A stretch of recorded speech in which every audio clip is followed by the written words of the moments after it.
Dolly Rebecca Parton grew up in extreme poverty in Appalachian Tennessee, and over the course of a legendary 60-year and counting career would become one of the most important artists in country music. A singer, a songwriter, an actor, a producer, an entrepreneur, and a philanthropist, Dolly has basically done it all, and she's done it all better than almost anyone. Dolly has released 50 albums and more than 200 singles, dating back to 1959's Puppy Love and going up to 2025's If You Hadn't Been There. So join the great pop culture debate as we pay tribute to a true American icon as we attempt to name the best Dolly Parton single. I may not have flaming locks of auburn hair or eyes of emerald green, but I might still try to steal your man like that tramp Jolene. I'm your host, Eric Resniak. Please say hello, Dollies, to my panel. Our first panelist hails not far from Dolly's Tennessee mountain home. It's Curtis Creekmore. Curtis, does that make you a hillbilly? We prefer Hill William, Eric, but yes. Well, aren't you fancy? Oops, wrong country diva. Thanks to Dr. Shirley's advice, he's never walked in heels on a soggy lawn. It's Johnny Minogue. Straight talk is the only thing straight I've ever done. Well, until my Invisalign treatment is done, then we'll have two. Exactly. Deal with that, James Woods.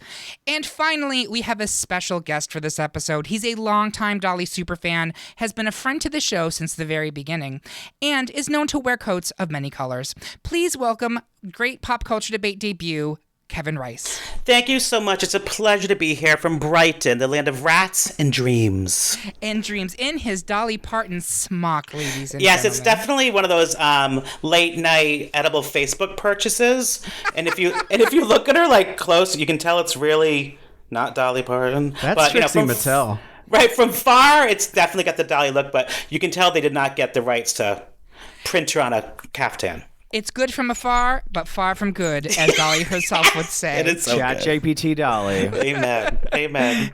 And up in the producer booth, we have Derek Makita, who will be working 9 to 5 to keep this group on a schedule. What a way to make a living. If you're curious about how we ended up with this Sweet 16, become a Patreon supporter of our little show, or listen to the 3-minute preview available wherever you listen to podcasts. And don't forget, you can head to this episode on greatpopculturedebate.com to find the listener bracket as well as all 16 nominated songs, so you can play along with us at home. With that out of the way, baby, I'm burning, so let's get into these debates. First up, the panel voted unanimously to take up with ultimate number 1 seed Jolene, meaning that 4 seed My Tennessee Mountain Home would be abandoned for this bracket, so we will be moving Jolene into round 2. Next, the panel is evenly split between 3 seed Two Doors Down and Why'd You Come In Here Looking Like That, a 2 seed. Curtis, tell us why you want to keep having a party with Two Doors Down. Johnny, these people are almost giving me a heart attack by voting against Why'd You Come In Here Looking Like That. Tell us why this song is still a cowgirl's dream. Johnny, please go first. So Why'd You Come In Here Looking Like That is from 1989, and it was the first single off of her White Limousine, Zeen, because if you're in a white limousine, that's how you spell it. Mm-hmm. And this is like her first foray back into full-on country music, since she's been for the last decade and a half doing all pop music or crossover, so she's really getting back into it. So this particular song was written by Bob Carlyle and Randy Thomas. Who are they? They are a Christian act, probably most famous for the Schmaltz Fest song Butterfly Kisses. Oh my God, stop. Oh honey. Yeah, no, that's Butterfly Kisses. I'd like to preemptively change my vote, but go on. Yeah. Yeah, so anyway, so this is probably her horniest song, which is also ironic because this is written by a Christian act.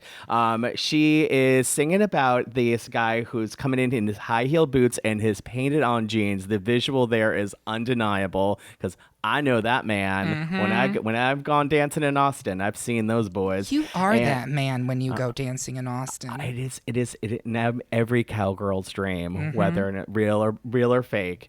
And the lyrics are it's just her having a good time, checking out these hot pieces of trade, walking in, and who doesn't love a good red flag when you got a soft-hearted woman and a hard-headed man? He's gonna make me feel just as bad as he can. Who hasn't felt that way before? But it's like, he's so gorgeous. His ass is, so that's her version of getting a little hot and bothered under the collar. So it's a fun little ditty. It sure is. You lost me at Butterfly Kisses, but Curtis, talk to me about Two Doors Down. I feel you that. So Two Doors Down, Curtis. Yes. as I always say, this is a tough matchup. Why'd You Come In Here Looking Like That is a bop. It's fun. It's flirty. It's literally everything that Johnny just said. I love it, but I love Two Doors Down more. Two Doors Down is like peak Dolly. It is that signature blend of heartbreak and hope that she does so well in her storytelling. The lyrics are genius. A party on one side of the hotel, a woman who just wants to cry on the other. It is the ultimate. I'm that woman. I know, you're there. You were that crying woman. Yeah. It's the fake it till you make it anthem. Like, you're wallowing, you hear a party, you decide to join in, and what do you know? You have a good time. It's the message that we all need to hear. We actually performed this song in the chorus recently at our Dolly concert, and we learned the story behind it, which is that she had recently decided to go on a diet. And she was like drinking her Slim Fast, and she hears the party of her band down the hall, and they had gone to like a crab pot, or like they had like something. They had lots of fried food. So she literally rotisserie chicken restaurant. It may have been rotisserie chicken, but she sat there and she wrote this song with her feelings and her empty stomach about how she wanted Two Doors Down. They're laughing and drinking and having a party. She literally wrote the song about her experience. It takes us from sadness to joy. It is the perfect musical journey. It's not just a song, but is a story arc about finding happiness. And if you don't enjoy that, how can you go enjoy Two Dolly Doors Down. Parton? That's right. Kevin Rice, are you going to go with Two Doors Down, or are you going to go with Why'd You Come In Here Looking Like That? Well, Curtis had me at Slim Fast. I know, right? God, how many times have I stuck in my condo with Slim Fast and nothing else? So, oh my God. And that makes your head go crazy. And God knows what you can write with. That makes you so creative. I agree with Curtis. I think that song was such Dolly's young truth. And I think it's so important. I feel like, I just think that one really speaks to me more than the other song. Number one, Johnny Lost Me with Butterfly Kisses, which is like boner killer in musical form. And Curtis won me with a song that's actually about crying about not being able to eat food. That is so relatable. And so for that reason, I'm switching my vote to Two Doors Down, which means, Johnny, were you going to say something? It's like I lost myself at Butterfly Kisses. I want that on a t-shirt. I lost myself at Butterfly Kisses. So we're making that'll be in the merch next year. Yep, exactly. We're making it a clean sweep for Two Doors Down. I will say, Eric, justice for any song that says here. She puts a Y in the word, why'd you come in here? Yeah. And I love it. I love that. I would have voted for it just because of that, but sorry, no, Two Doors Down moves forward. Next, it's another unanimous decision by the panel, which is reaffirming its vows to one seed I Will Always Love You, meaning that none of us wanted to keep playing with 4-seed Backwoods Barbie. But Curtis, you still think Dolly's Life in Plastic remains fantastic. Why don't you talk about it?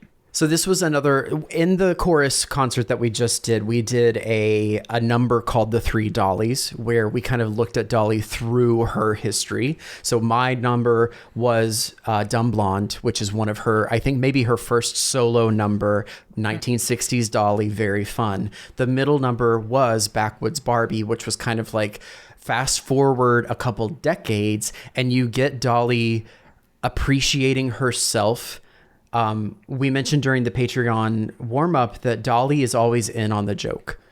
There are a lot of jokes to be made about this almost caricature of a woman, but she is so funny and rich, not in a money way, like rich in soul, that she is always in on the joke that you're making about her, because she knows she is I think she is the most confident woman maybe alive today, because how can you not be when you are able to laugh at yourself and be on the inside of those jokes? And Backwoods Barbie is kind of a testament to that, and an embracer of this is who I have been and this is who I've become, and I love myself for it.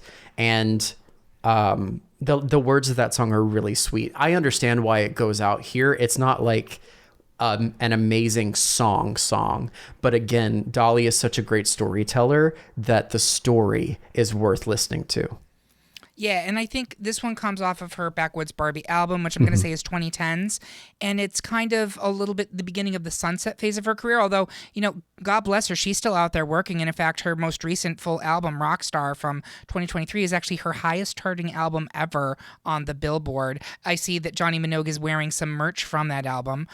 So she's still out there going, but I think Backwoods Barbie was kind of like the beginning of the retrospective for Dolly and her career. But it's up against I Will Always Love You. So sadly, it's going out here. Next, it's another split decision, this time between 3-seed Baby I'm Burnin' and Kenny Rogers' duet Islands in the Stream, a 2-seed. Curtis, be hot as a pistol that's flamin' desire as you stoke the chances of fire. Kevin, tell us why tender love is blind and requires dedication, like what you have for Islands in the Stream. Kevin, would you mind going first? Sure. So Islands in the Stream came out when I was a kid, and it was just huge. You couldn't, it was back in the day when you didn't have cable. You had like 4 stations. So Saturday night, the Mandrells, they were on it. Like, it was just such a... Kenny Rogers was huge. He was like the Elvis of his time. Like, he was throwing handkerchiefs at women just like Elvis did. Like, people want to see him. He was selling out everywhere. He was in residence everywhere. So he was really, really, really big. And for her to join him... And that was back in the Enquirer and Star days, where people would... Whoever Dolly was singing with, they would say that they're hooking up. This is going on. And, what's going on with it. People wanted them together. And it was so funny because they were both really good at keeping a lot of their stuff quiet and their background secret. But they were always on the like American Music Awards, like any kind of award show. And back then, you watched award shows, like that's all you did. So they had such a great. The country music industry said it's one of the best duets of all time. It's like 104 or something, and it's I think it's right after 9 to 5. It would be like 2 years after 9 to 5, yeah. Yeah, so Dolly was big, and she was staying big. This is a way to keep her going, keeping her momentum up. But the song was amazing. It's such a fun, light. That's when alternative. Was it adult contemporary? Adult contemporary was so popular, Yeah. like along with everything else. And what I love about it, which cracks me up, it knocked "Totally Eclipse of the Heart" off the charts. Oh my God! Turn around, Bright Eyes. For number 1, it knocked poor Bonnie Tyler got knocked out. That is fascinating. But I think it's just an enjoyable song. It is. It's so lovely. Baby I'm Burnin' is also lovely, but in a completely different way. Curtis, you want to talk about that one? Yeah, and I feel like this has just become a retrospective on the Boston Gay Men's Chorus because I had to listen to Islands in the Stream so many times because my husband, the lovely Michael Barber, who used to be a podcast member, that was his solo. So he was rehearsing it all the time. And I can tell you that without a doubt, that song makes no sense. If you actually listen to the words make no sense. Let me read them to you. I can't live without you if the love was gone. Everything is nothing if you got no one. And you did walk in that night, slowly losing sight of the real thing. What? That sounds like a fever dream. That makes no sense to me. It's a Saturday Night Fever dream. It was written by the Bee Gees. It is, and this is what happens in Australia. Just go with that. Okay. Yeah. It's an iconic song. It's like the perfect duet. I get all of that. It's sweet. It's romantic. It's great. But it's not Baby I'm Burnin'. Baby I'm Burnin' is pure, unadulterated disco Dolly. It is the song of what happens when a country queen decides, you know what, I'm going to light up a dance floor, literally, and she succeeds. It's from Heartbreaker, the album, and it's a track that it just makes you want to move, honestly. The strings, the beat, the way her voice really soars into the chorus. It's a totally different vibe than we get in a lot of other Dolly music because it's raw and sexy in a way that she hasn't done much of. Yeah. Dolly's genius is that it's playful and flirtatious. And that's what I think really, that's who Dolly is. It is energy unleashed. And I think it just makes me want to dance. And if I'm going to take that over a song that doesn't make sense any day. And I just like disco. And I know Derek agrees, even though he's just the producer here. All right. So Johnny, is that going to be Baby I'm Burnin' or is there going to be Islands in the Stream? You know what you get when you put these two songs together? Kenny Rogers Roasters.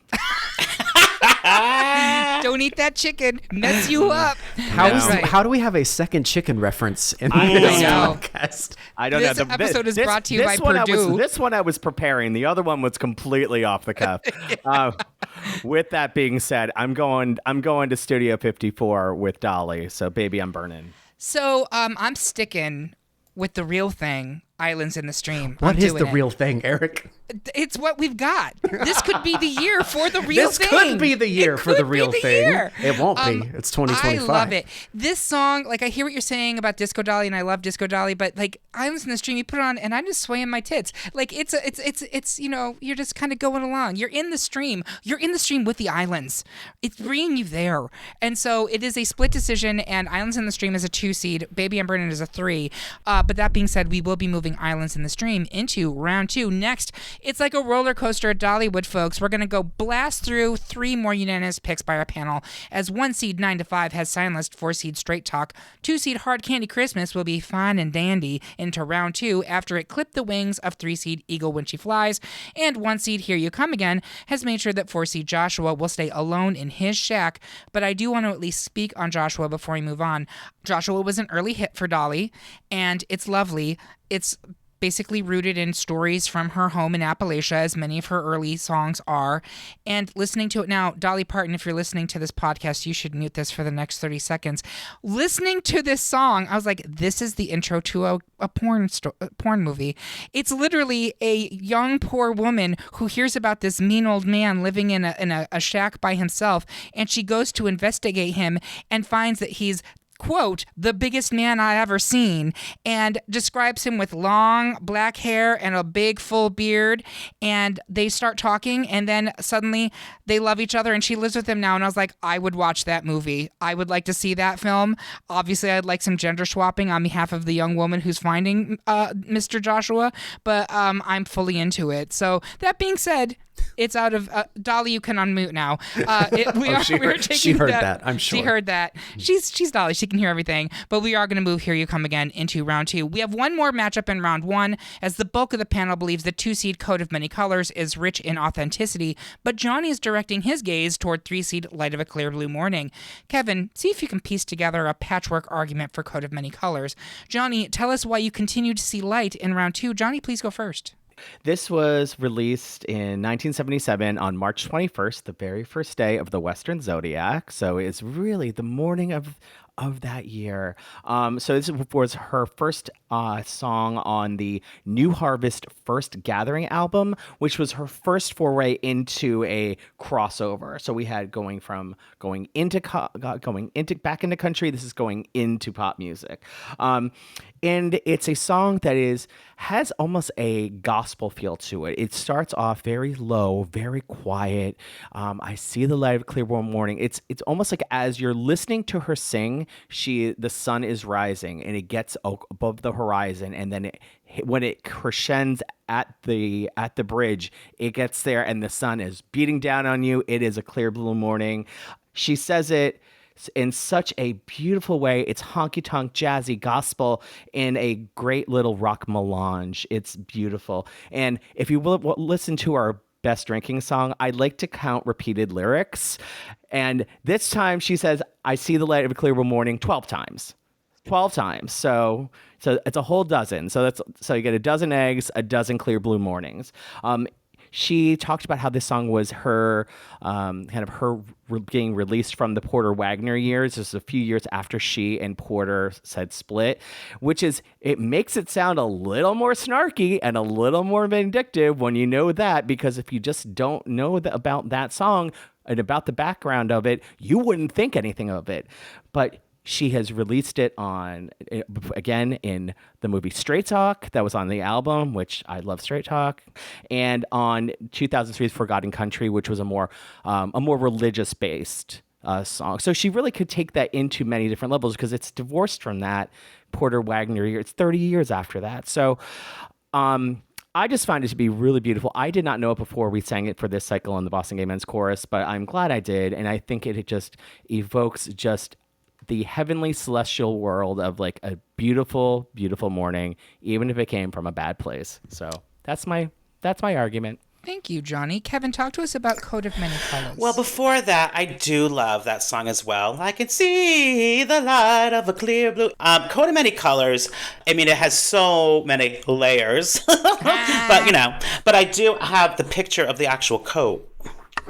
It is from the book that I have of Dolly's songbook. Look at the actual. Would you not buy that marine layer? Come on. I think it's so cute. Come honestly. on. Like Those in the song, dumb she makes it kids. sound like the kids are like, "Oh, it's ugly." I'm like, these kids.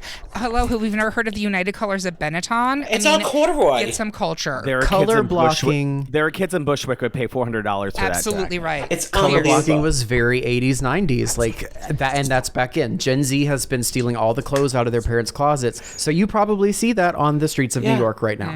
And I'm too old to wear it, but I wear it. I don't give a shit. Absolutely. And then on the second page of the book, it shows that she wrote it on Porter Wagner's receipt for his dry cleaning. Because she said she used to just pick stuff up and write on it. It's so cool. But I mean, the reason why I think it's so important is that the song means so many things. I mean, it's like people can relate to it.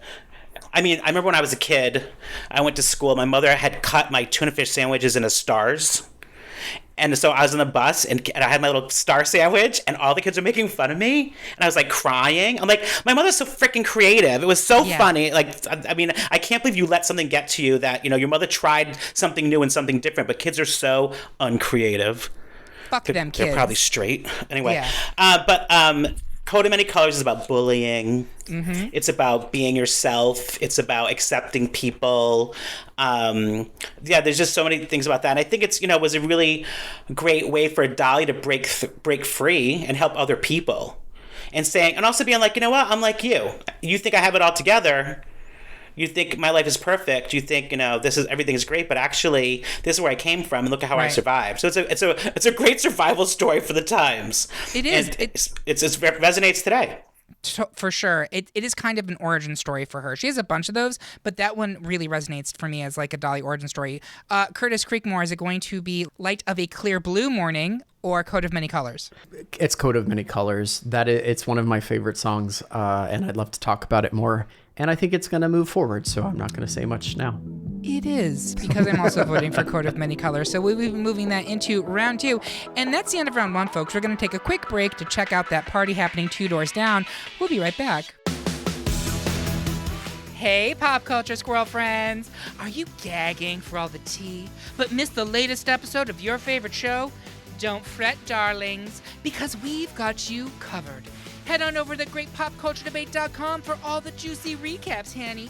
We're talking blow-by-blow breakdowns, shade trees full of opinions, and enough pop culture realness to fill a library. So if you want to stay in the loop, and honey, you do, then sashay over to greatpopculturedebate.com/recaps. Because if you can't love yourself, how in the hell you gonna love somebody else's recap? Can I get an amen? And we're back for round 2 of our best Dolly Parton single debate. Before we get into the Elite 8, I'd like my panelists to share their social media, what else they're working on, and their first exposure to the works of Ms. Dolly Parton. Curtis Creekmore, where can people find you, what you're working on, and how did you become exposed to Dolly? I mean, I'm on most things at Curtitch, Curtitch. I'm not working on anything other than this podcast and work, which is taking up way too much of my time, but as I mentioned earlier, I am from Appalachia, so I share that with Dolly.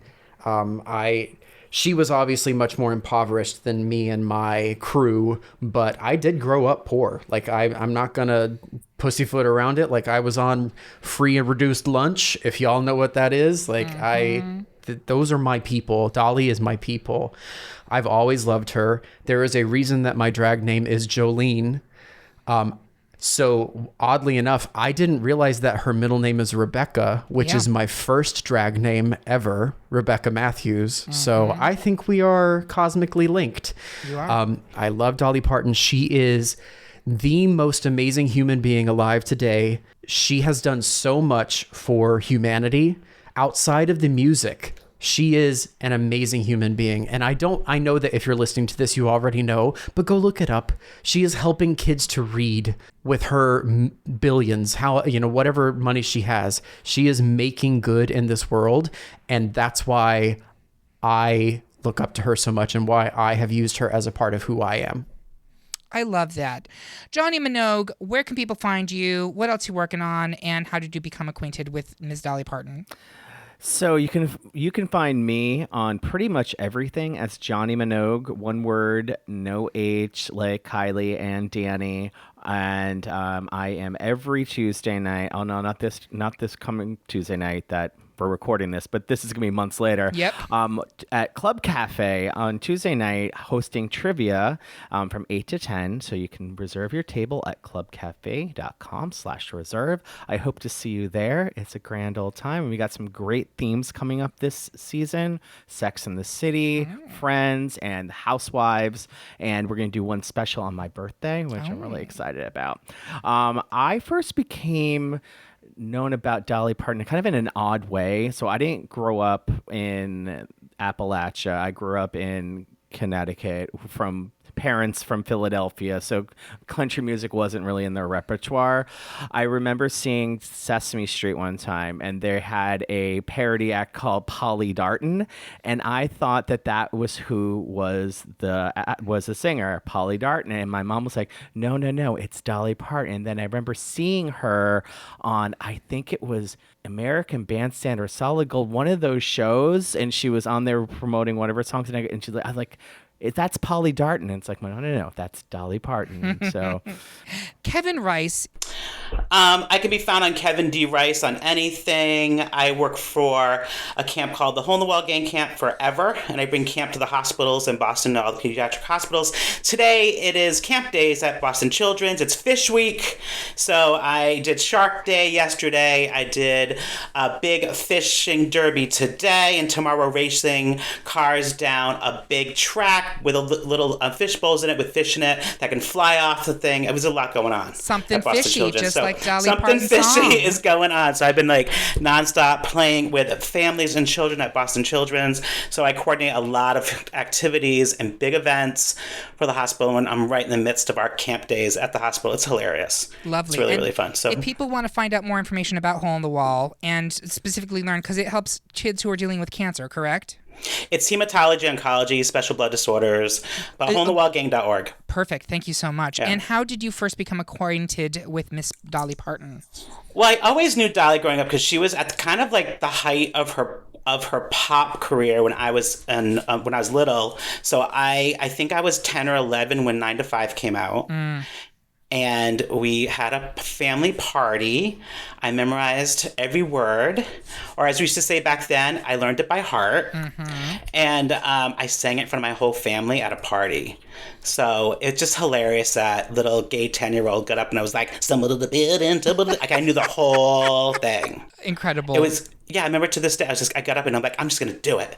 Did it for my grandparents, my uncles, aunts. I was just like, Indeed. Well, thank you so much. yeah. We could not have done a Dolly Parton episode without you. So I'm it was so glad such you're a pleasure. Thank you. And I also have my little nightlight that one of my friends gave me from Chorus.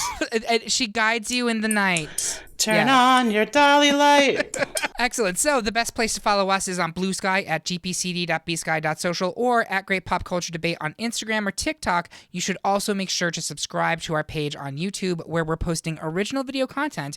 But what you really must do right this very minute is sign up for our weekly newsletter. It comes out every Tuesday at noon and tells you about everything coming out in pop culture that week. Sign up by finding the link on this episode at greatpopculturedebate.com or via our link tree on any of our social media accounts. I also distinctly remember watching 9 to 5 with my mother, eating pizza bagels on the couch, and I think that was my first introduction to Dolly Parton. And I was like, who is this magnificent creature? And I fell in love with her. She's basically a drag queen as a woman, and it just spoke to everything that I wanted, and I thought she was fabulous then. I think she's fabulous now, and she will, as Curtis said, always be one of the very best of us. She really has done incredible things for the world, and we are very lucky to live in a time with Dolly Parton. So let's get into round two while the grass is still blue. First up, the panel is giving another unanimous victory to 1 seed Jolene just because it can, and that means that 3 seed Two Doors Down is out of the bracket. Next, the bulk of the panel is holding out hope and a long note for 1 seed I Will Always Love You, but I am on my own island in the stream as I defend the Dolly and Kenny Rogers duet, a 2 seed. Curtis, tell us why you're still feeling the love for I Will Always Love You. I will explain why Islands in the Stream does something to me, and there is no doubt. Curtis, please go first.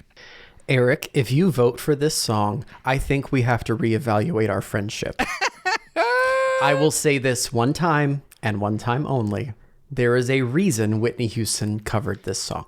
I love Islands in the Stream. Great duet, fun, Kenny Rogers. We already talked about it. But I Will Always Love You isn't cute.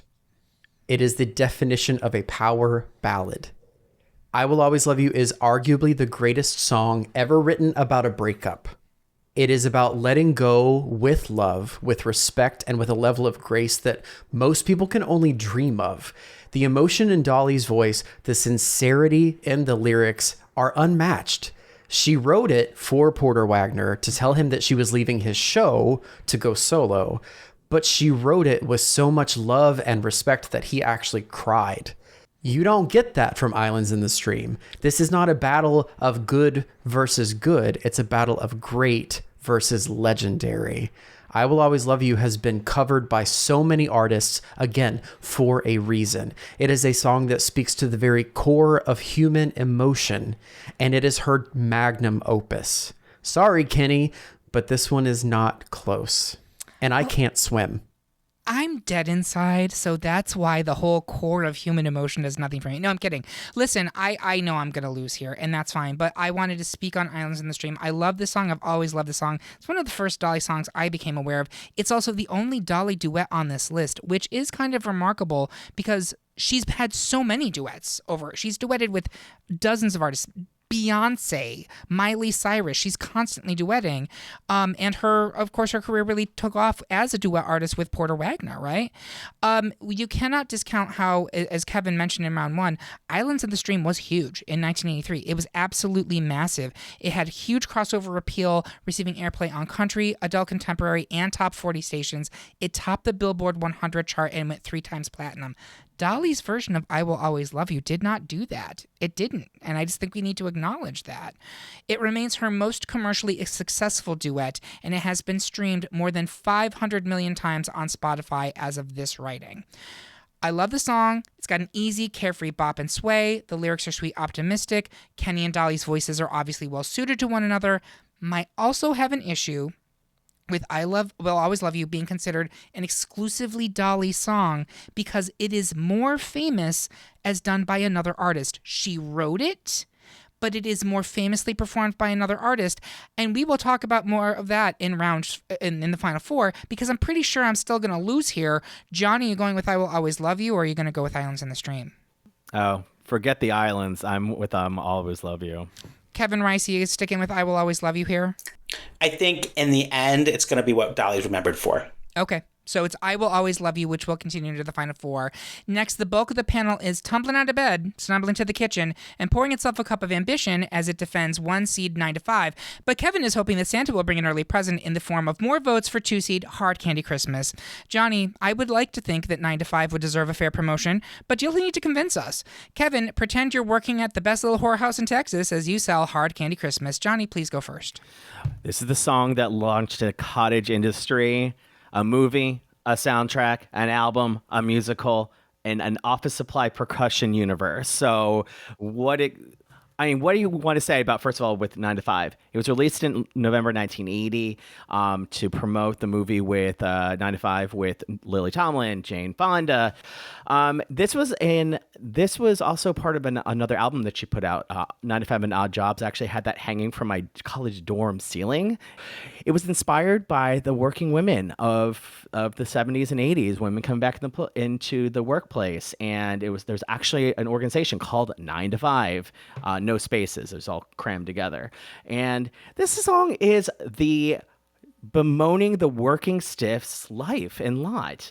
It starts off, the first verse talks off very hopeful, tumble a bit, stumble to the kitchen, pour myself a cup of ambition, and yawn and stretch and trying to come to life. All right, sounds great. Then we get to the chorus, and we're already saying, oh, fuck, this sucks. What? Barely getting by. And it's like barely taken and no given. All right, it's just going down from there. The boss is taking all the credit. Dabney Coleman, you know what? You're a piece of shit. Well, just his character, not the actor. R.I.P. He was lovely. It was inspired also the percussion by Dolly's nails. I actually in round one was putting these on to try to get the sound. It's hard. Yeah, you can't. It's hard to replicate it. But literally, that's right. Yeah, if I had a better mic setup, I probably could get it. But it's like. It's coming through Maybe. now, yeah. Okay, there we go. It was. So she actually did a really good job in a 1987 interview with Patti LaBelle doing that. Check it out. It's on YouTube. It's amazing. The hair was 10 feet tall. Legendary. So she received Academy Award nominations, Grammy Award nominations, receiving Best Country Song, Best Country Vocal. It is one of the most amazing songs of all time. You know, I do 10 to 6 now, so I have an adjusted schedules, but it doesn't really ring the same way. But in any event, it kind of speaks for itself. I think I've done enough. Kevin Rice talked to me about Hard Candy Christmas, which every time, you and I, the same thing. It's the, yeah. My pearls, if I wore them, I'd be clutching them. Mm-hmm. Let me tell you, it's funny you mentioned Working Woman. Uh-huh. Because Hard Candy Christmas comes from the original Working Woman, Absolutely. From that whorehouse. Speak if on that it. song was not from a whorehouse, it would have gotten a lot more play. It wouldn't be as controversial. Stuff like that. Of course I love 9 to 5. I sang it as a kid. It's so iconic. It was such a fun thing. It's women were running the show, and this movie was 3 women that were like doing amazing things. But Hard Candy Christmas, that song just speaks to me because it's about these poor girls just trying to get ahead, and poor people trying to get ahead, and it just spoke to me. And that's the song you sing with your girlfriends or your friends. You're hanging out and you're just like, you know what? Hey, maybe I'll lose some weight. Maybe I'm going to do this, but you know what? I'm going to survive. It's a survival song. It's a total survival song. Right? And I think my issue with 9 to 5, which of course I love 9 to 5. I just feel like it's been so overdone. Like I don't think it's an amazing song. I think it's really fun and poppy and kitschy and great, and it works well and people always love it. Like we were at the concert at Tanglewood, people yelling 9 to 5. I'm like, really? She's got better songs. But I think Hard Candy Christmas, I've done it in drag. I've sang it so many times. I remember watching it on the Bob Hope special when I was a kid. The thing about Hard Candy Christmas, it's almost like a sleeper hit. I think it's almost like an underground song that people really love, that really speaks to them, that's not talked about as much. It was redone by so many people. Reba McEntire did it.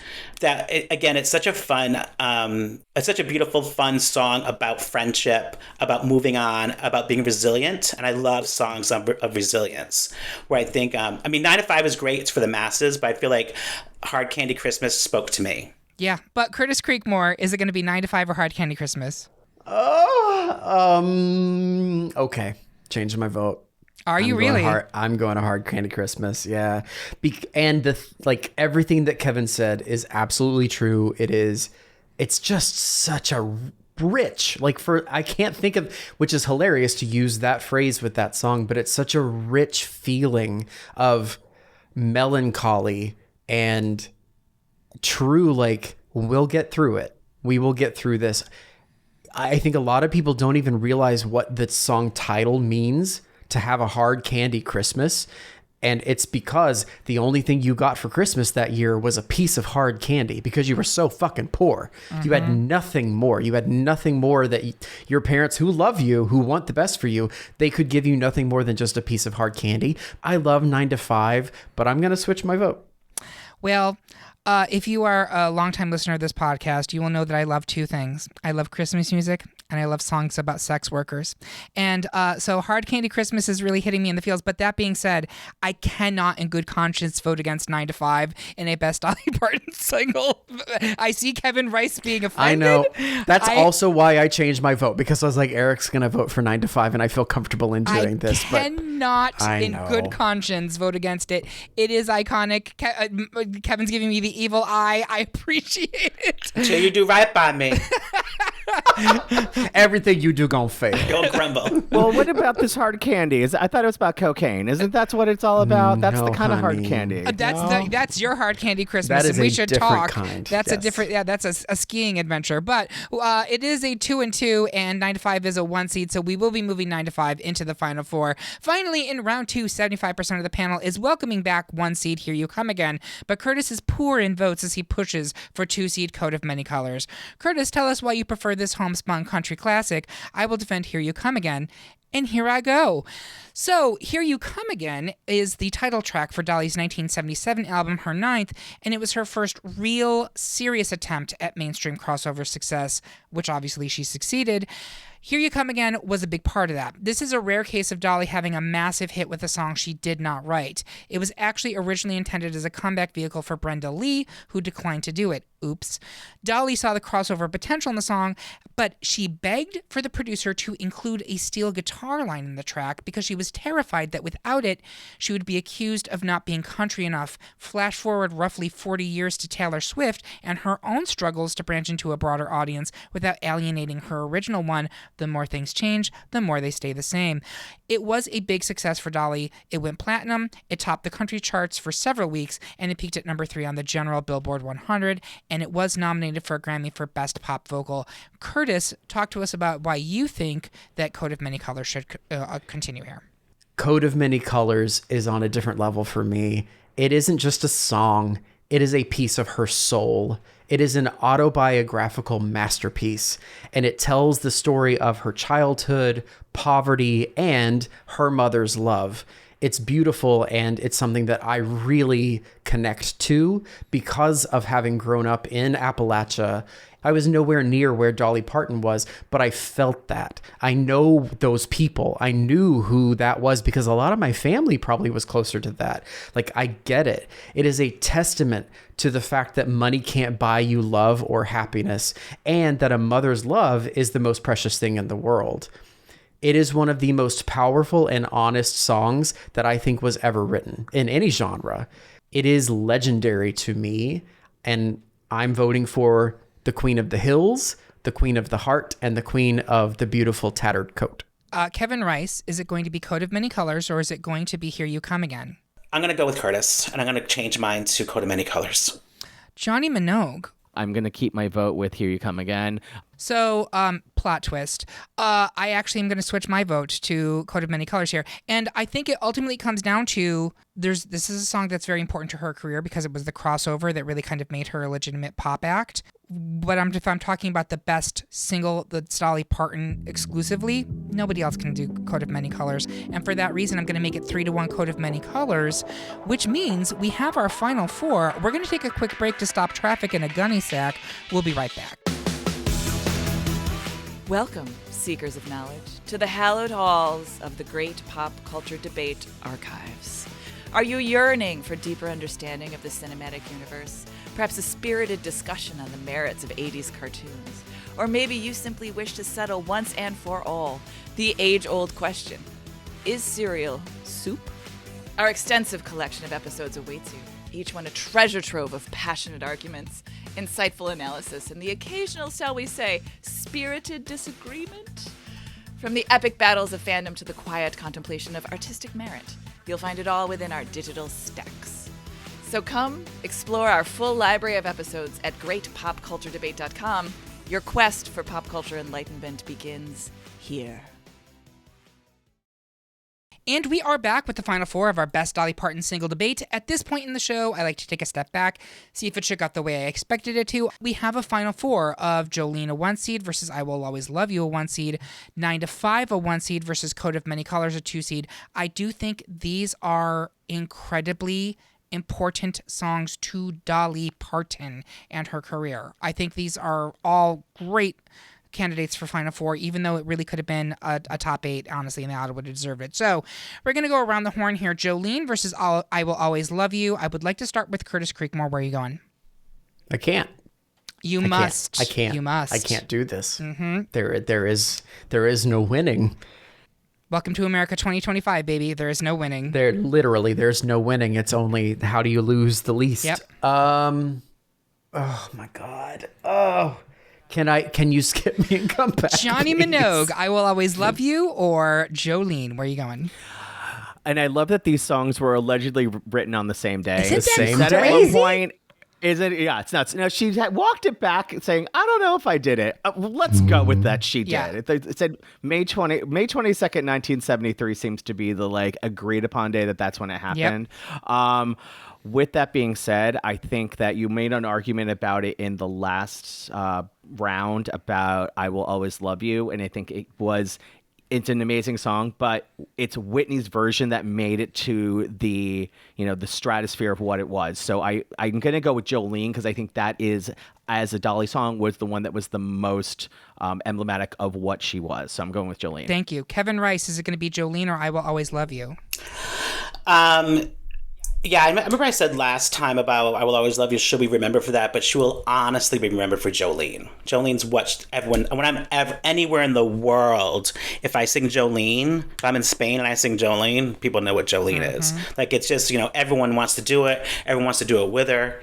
Miley does it. Miley brought it to the new world, to the new generation, and they're all alive. They're all supporting it. And people still don't know that Dolly wrote I Will Always Love You. So we keep forgetting that. Us as gays, we all know it, it's part of our Bible. Absolutely. But people don't know that. People don't know that. And Jolene is the song that, almost overdone because you've heard it so much in your life. But that is her song. That's her credo. It's her brand. Yep. Jolene is her brand. And it is can we just take a step back and recognize Dolly Parton was worried that a woman was going to steal her man. Dolly Parton was worried that she was going to lose her man to some home-wrecking hussy. If that's not relatable, she just worked at the bank. But she was just a bank teller. But if that's not relatable content, if Dolly Parton is worried about being stepped out on, you can be worried about it too. Curtis Creekmore, Jolene versus I Will Always Love You. Okay. Oh my goodness. So my drag name is Jolene for this reason. This song is amazing. I think I'm just struggling because, yes, I totally agree with you that Whitney has made I Will Always Love You the juggernaut hit that it became. And Kevin mentioned it earlier that when Whitney put that song on the map, people were like, wow, this is amazing. Where did it come from? And then they did a little bit of research and they were like, oh, wow. And it introduced them to Best Little Whorehouse in Texas. It introduced them to this song in Dolly's version, in Dolly's way, which is so totally different. It is a different song than the way that Whitney performs it. And that's why I'm struggling so much, because it's not Whitney's version of I Will Always Love You here. It is Dolly's version, which is on its own an amazing song. Sure. It is much more demure. It is a much softer hurt than Whitney's I will always, there's just so much, volume to Whitney, whereas Dolly is just so much more soft and reproachful. I am hurt. And I love you, and I will always love you, but I have to go. There are two so different feelings here. I have a feeling, Eric, that you're going to push Jolene forward, and I think that's the right choice. I'm going to vote for I Will Always Love You just because I think it is her magnum opus. I think it is the best song she's ever written, and I think it should move forward. But I'm happy that Jolene is the thing that knocks it out. These are my top two. Yeah. This is my top two. Yeah. So to kind of, and I agree with everything that's been said so far, but to flesh out a little bit what I was saying in the last round is, in our Whitney Houston episode, which you should listen to, I'm pretty sure we got to almost the exact same place where we were debating I Will Always Love You versus I don't remember what the other song was, maybe So Emotional. And the argument we used there was, is it really a Whitney song or is it a Dolly song? And my argument is because it belongs to both of these artists, it actually belongs to neither of them. And so that's why, in my opinion, Jolene has been covered a million times by, I believe, Beyonce including, and nobody can touch it. Nobody can cover that song better than Dolly Parton. They never will. And she wrote it. It is hers. And it is, as Kevin said, doesn't matter where you are in the world. Jolene comes on. Everybody knows that is Dolly Parton. And they immediately get into it. So I am giving it to Jolene here. And it will go into the final two. It's 9 to 5 versus Coat of Many Colors. I would like to start with Kevin Rice. Is it going to be 9 to 5 or Coat of Many Colors? Oh, God. Yeah, it's hard. I mean, I think that... it's like you want to see the two top queens go against each other. You want to see them both go against each other. You don't want to see, poor little Coat of Many Colors being taken down by either of those. Right. And I think, it's like, so I honestly think the other two are so huge in so many ways for so many reasons. It just that 9 to 5 has to go. Johnny Minogue, is it 9 to 5 or is it Coat of Many Colors? I'm gonna go with the 9 to 5 because again, I just don't have the. I mean, I appreciate Cold Many Colors, and in my mind, in that last argument, I wanted it to be the West Whitney Houston. I Will Always Love You versus My Name Is Not Susan. I don't think that's what it was. I don't remember, but that's what in my mind. That's what it should have been. Absolutely. Yes, I love it. So it's going to be 9 to 5 for you. Curtis Creekmore, is it going to be 9 to 5 or is it going to be Coat of Many Colors? Coat of Many Colors. I'm sorry, dear, but now is not your time. I agree with Kevin. Like, you love that queen. You want her to do well, but she's just not quite at the level of the other 3 queens that are moving into the top 3. If this is a best Dolly Parton song bracket, 9 to 5 is a better, more, what's the word? Not approachable or digestible, but pervasive. Like, Sure, it's pervasive. more people know that song, and I think it's probably from like a pop perspective a better written song. Yeah. One thing we've touched upon but haven't really said explicitly is Dolly, and especially like early Dolly, is so authentic. There is an authenticity to her songs and her singing that I think very few other artists achieve. And it comes through in the recordings. That is rare. In live performances, you can get that from other artists. But with Dolly, even in the recorded versions, you're getting a little piece of her soul. And I think that is so true of Coat of Many Colors. It is a snapshot of her childhood. You feel like you are that poor girl, right? 9 to 5 is a whole different thing, and it is a woman in her full power or trying to achieve her full power, and she is sticking it to the man. And I think that is also a hugely important part of Dolly Parton's journey as an artist and as a pop culture figure. We've been saying she's in on the joke, and I think this song is like, you can treat me like I'm a dumb blonde, to reference another one of her songs, but I'm here, I'm not going anywhere. I work my ass off and I'm going to get some respect. And she does. So I'm going to give it to 9 to 5, which gives us the final 2 of Jolene versus 9 to 5. And I would like to start with Curtis Creekmore. Is it going to be Jolene or 9 to 5? My smile is like a breath of spring. My voice is soft like summer rain. And you cannot compete with me, Jolene. So that's a Jolene vote. Oh, fucking yes. Okay. Like, it is everything. It's everything. It's everything. Kevin Rice, is it going to be 9 to 5 or Jolene? Well, Eric, we saw her at Tanglewood together. We did it. And she came out singing that first, and I was screaming because we weren't ready. We weren't ready. We were not prepared. I was like, why? What? I think Dolly was like, you know what? I'm going to show you I'm God right now. Let's just get this out of the way. I'm going to show you. I'm going to come out with play my little riff, and people are going to be on there, just on the floor, or on the grass. It was Tanglewood. But then you can relax after. Mm-hmm.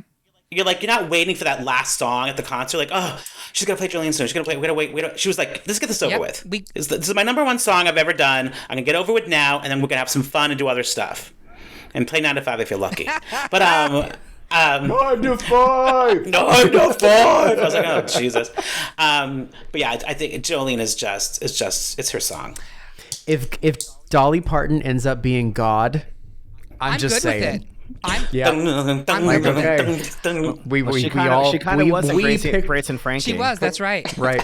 We picked the right team. That's all I'm saying. The gays picked the right team. Right. Johnny Minogue, is it going to be Jolene or 9 to 5? And I'm coming with stats. Okay. Because that's what I do. Jolene, as of today's recording, 832,771,229 streams. 9 to 5, 777,291,233 streams on Spotify as of today. Yeah. The people have spoken. That is 32 million more streams for Jolene. Jolene was my number 1 anyway. Yeah. That was my one going through. So I just wanted to throw some facts out there because that's what we do here. Yep. facts and wigs and nails. And we're going to Jolene. Facts, wigs, nails. That's a t-shirt. Perfect. Yeah, I'm going to make it a clean sweep. I loved 9 to 5. I've been stumping for it the whole time.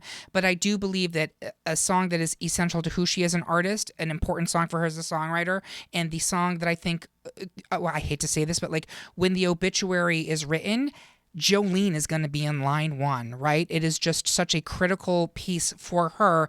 So there you have it, folks. Our pick for the best Dolly Parton single is Jolene. Do you agree? Do you think we should be begging your pardon? Tell us how you really feel by leaving a comment on this episode at greatpopculturedebate.com or find us on Blue Sky or Instagram. While you're there, make sure you subscribe and follow the podcast so you can hear about what new debates are coming soon, vote in open polls, and even decide which topics we tackle next. I want to say thank you so much to my panel. I really do. And I will always love you.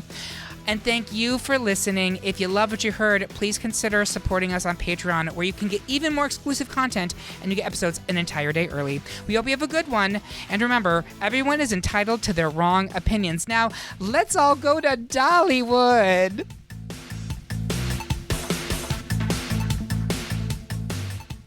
That butterfly kisses is like a very painful memory from my elementary days. Triggered, yep, for sure. I was working in a rotisserie restaurant when that song was popular, so all I think about is chicken grease. Just chicken scrutinating and... Why the hell is there anything called a rotisserie restaurant? Was it a Boston market? Like it was Congress Rotisserie. It was Hartford, Connecticut's version of that. Oh my goodness. Okay. God.